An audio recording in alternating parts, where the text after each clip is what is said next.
Olá pessoal, tudo bem? Nesta primeira aula, trabalharemos com algumas noções elementares da nossa disciplina, bem como faremos uma breve aproximação de alguns problemas centrais da investigação filosófica nas áreas da estética e da filosofia da arte. Nas próximas aulas, aprofundaremos a discussão a respeito desses problemas. Comecemos então pelo mais básico. O que é a estética? O que é a filosofia da arte? Estamos falando da mesma coisa ou elas são áreas de conhecimento distintas uma da outra? Bom, o termo estética tem sua origem na palavra grega aesthesis, a qual lá no início da história da filosofia, por volta do século VI a.C., era empregada para se referir à percepção sensorial, ou seja, à apreensão do mundo por meio dos nossos cinco sentidos, a visão, a audição, o tato, o olfato e o paladar. Mas foi apenas no século XVIII que esse termo foi definitivamente incorporado ao vocabulário da filosofia como sendo o nome de um domínio específico de investigação. Nesse século, mais precisamente no ano de 1750, o filósofo alemão Alexander Baumgarten publicou um texto chamado Estética, onde, em oposição ao conhecimento racional ou inteligível, propunha a elaboração de uma ciência do conhecimento sensível que visava a percepção de objetos perfeitos, ou, em outras palavras, uma ciência do belo.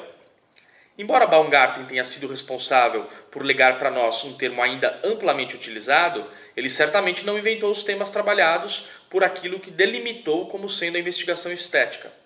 Desde os escritos dos primeiros filósofos, a natureza e o valor da beleza já eram discutidos, tanto em relação ao que chamaríamos hoje de belas artes, isto é, a pintura, a escultura, a música, etc., quanto a outras produções e ações humanas, além das manifestações da própria natureza. É justamente esse fato da estética vincular-se tão estreitamente à ideia de beleza o que permite que a diferenciemos daquilo que em tempos mais recentes passou a ser chamado mais estritamente de filosofia da arte. O termo arte também tem sua origem histórica em uma palavra grega, no termo tekné, o qual era empregado para se referir a qualquer forma de conhecimento produtivo, ou seja, atividades diversas que permitissem que qualquer pessoa, a partir da indicação de um conjunto rigoroso de procedimentos, produzisse corretamente alguma coisa. Para os gregos antigos, então, tanto a escultura como a música, quanto a sapataria, a marcenaria ou a oratória eram formas de tekné. No contexto do pensamento romano, o termo grego tekné acabou sendo traduzido para o latim ars, que guarda uma maior proximidade histórica e fonética com o nosso arte. Mas também nessa época, o termo ars era amplo o suficiente para designar qualquer tipo de saber produtivo. É apenas após o Renascimento que a noção de uma atividade produtiva, dotada de um valor especial, começa a ser maturada no pensamento ocidental. Essa maturação encontrará seu auge no já referido século XVIII, quando a ideia de um domínio autônomo e único das produções humanas receberá o nome de belas artes. Domínio que, em virtude dos famosos estudos do filósofo alemão Paul Oskar Christeller, viria a ser conhecido em décadas recentes como o moderno sistema das artes. Com essa autonomia do artístico, isso é, a separação entre o domínio das belas artes e o de outras dimensões da cultura humana, como a religião e a moral, por exemplo, o fazer artístico se encaminhou para uma profunda transformação nos séculos seguintes. E essa transformação levou justamente à desvinculação entre a arte e a beleza, já que principalmente a partir das décadas finais do século XIX, a arte voltou-se para a produção de trabalhos mais expressivos, menos realistas e muitas vezes completamente alheios à ideia tradicional de beleza. Procurem se lembrar, por exemplo, ou pesquisem, caso não conheçam, de algumas pinturas do francês René Matisse ou do norueguês Edvard Munch, importantes nomes aí da arte moderna. É com o advento da arte contemporânea, principalmente, a partir da década de 60 do século XX, que esse fazer artístico rompe de maneira ainda mais radical com a noção de arte como sendo algo ligado à nossa percepção sensorial e à apreciação eventualmente decorrente dela. Levando em conta o que foi dito, podemos agora sintetizar a diferença que há entre o âmbito da investigação estética e o âmbito da investigação da filosofia da arte, bem como explicitar de que maneira elas se relacionam entre si, apesar dessa diferença. A estética, ao fazer do seu conceito central a ideia de beleza, e de maneira mais marginal, também outras categorias ligadas às ideias de percepção, recepção e passividade dos nossos sentidos, A estética, então, lida com objetos ou coisas que vão muito além do que podemos chamar de arte, como, por exemplo, a presença do belo na natureza ou em outros artefatos não artísticos. Além disso, a estética, com sua ênfase na fruição sensorial, mostra-se deficiente na tarefa de abarcar uma série de obras de arte produzidas a partir do fim do século XIX, a respeito das quais a beleza deixa de ser um predicado importante, ainda que elas possam até conservar outras qualidades estéticas, além de se revelar completamente estranha à maior parte da atividade artística desenvolvida a partir dos anos 60 do século passado.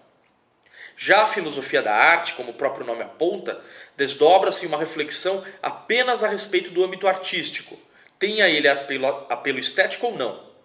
E ao fazer da arte o seu conceito principal, mostra-se interessada nas dimensões estéticas apenas na medida em que essas se relacionam com a arte, isso é, sem levantar questões ou problemas relacionados a qualquer elemento estético fora dos limites das produções artísticas. Agora que já vimos qual é o foco das questões estéticas e qual é o foco das questões da filosofia da arte, e que, portanto, elas são áreas distintas, apesar dos seus óbvios pontos de contato, passaremos a uma apresentação introdutória de importantes problemas comumente debatidos no interior dessas duas sub-áreas do estudo da filosofia.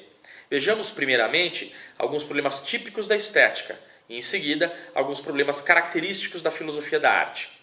Esses mesmos problemas serão objeto das nossas próximas aulas, ocasião em que poderemos aprofundar o que aqui vai ser apresentado apenas como uma ilustração do tipo de discussão que ocorre entre os filósofos e demais pensadores que se debruçam sobre esse recorte da filosofia. Comecemos com o problema da natureza da beleza. O que é a beleza?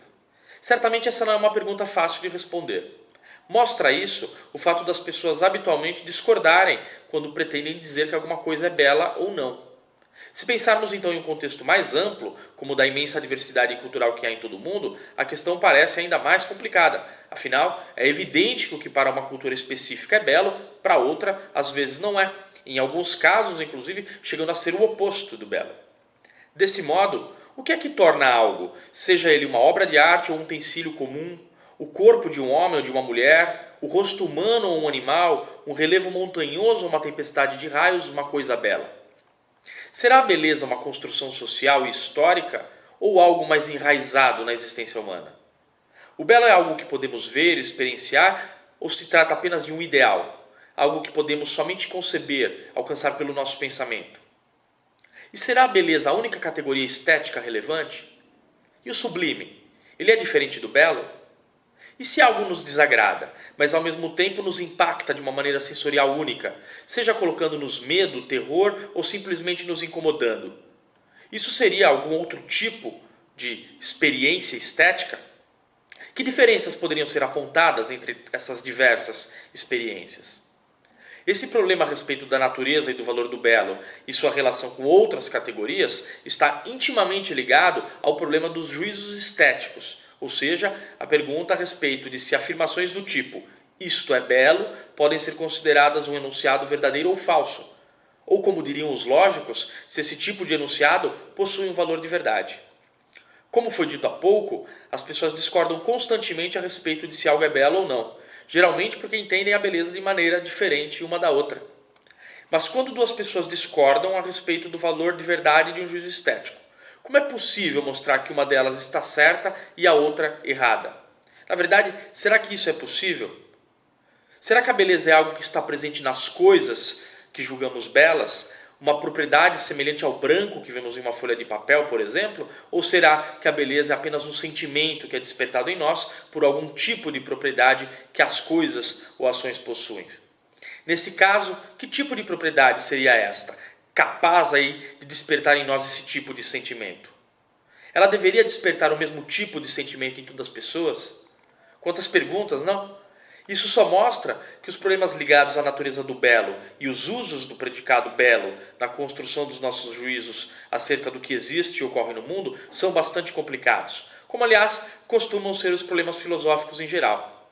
Na próxima aula, mais do que apenas perguntas, tomaremos contato com algumas respostas e alguns argumentos propostos por grandes pensadores, o que certamente nos auxiliará a desenvolver nossa própria reflexão a respeito dessas questões.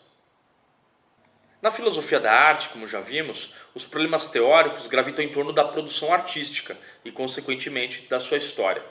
Nesse sentido, talvez uma das questões mais difíceis nessa área hoje seja a da definição de arte. O que é arte? O que faz com que algo seja arte enquanto tantas outras coisas no mundo não o sejam? Há algo nos próprios objetos ou ações humanas que fazem com que sejam arte, ou ser arte independe de qualquer propriedade que uma coisa possa apresentar diretamente aos nossos sentidos? Por que uma peça que se assemelha a um mero item de mobília é arte e outra que decora a casa de alguém não é? Ou será que nenhuma das duas é arte realmente? Como é possível que alguém considere arte uma lata fechada, supostamente contendo fezes de um artista e envolvida por um rótulo escrito merda de artista, como é o caso de um dos trabalhos mais emblemáticos do artista conceitual italiano Piero Manzoni? Como definir o que é arte e o que não é arte? Ou, mais fundamentalmente, o que é definir alguma coisa de modo a delimitar claramente o que pode ser referido pelo termo definido e o que não pode? Mas vamos supor que sabemos o que é arte e que somos absolutamente competentes na tarefa de distinguir o que é arte e o que não é. Nesse caso, que tipo de coisa é uma obra de arte? Que tipo de ser tem uma obra de arte? Pergunta um pouco estranha. Vamos colocar a questão de outra maneira. Que tipo de coisa é esse meus óculos aqui? Ele é claramente um óculos, disso não há dúvida, ou seja, não temos aqui o problema de confundi-lo com outro tipo de coisa que não seria um óculos. Mas o que eu quero ressaltar é que esse óculos é uma coisa material, um objeto físico. É isso que ele é, certo? Esse meu óculos se reduz a um objeto físico, a tal ponto que se eu destruísse o objeto físico, eu destruiria o meu óculos. O meu óculos, assim como essa lousa aqui atrás, são coisas físicas, coisas materiais. Esse é o tipo de ser dessas duas coisas. Vamos voltar agora ao caso das obras de arte. Uma obra de arte é um objeto físico? Antes de vocês pensarem em uma resposta, considerem o seguinte. Pensem em um filme que vocês têm aí na sua casa, ou em um livro de ficção da sua estante. Se vocês destruíssem um ou outro, ou seja, se vocês destruíssem o objeto físico que constitui essas obras, vocês teriam destruído essas obras? E se alguém invadisse o Museu do Louvre com um lança-chamas e destruísse o quadro da Mona Lisa de Leonardo da Vinci? Aquela pequena tela preenchida com tinta, emoldurada e presa a uma parede. Esse vândalo teria destruído a obra do pintor italiano ou apenas o seu suporte material? Questões estranhas. Mas atentem que as respostas que estaríamos inclinados a dar a elas seriam também bem estranhas, contraintuitivas até. Será que as obras de arte são idênticas ao objeto material que as constitui, isto é, elas se reduzem a eles? Ou será que ser arte é ser algo além de um objeto físico? Nesse caso, que tipo de coisa seriam as obras de arte?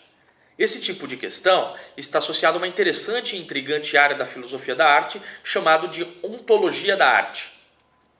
Outra questão importante da filosofia da arte, e certamente mais compreensível que as levantadas pela filosofia da arte, diz respeito ao problema da interpretação das obras de arte.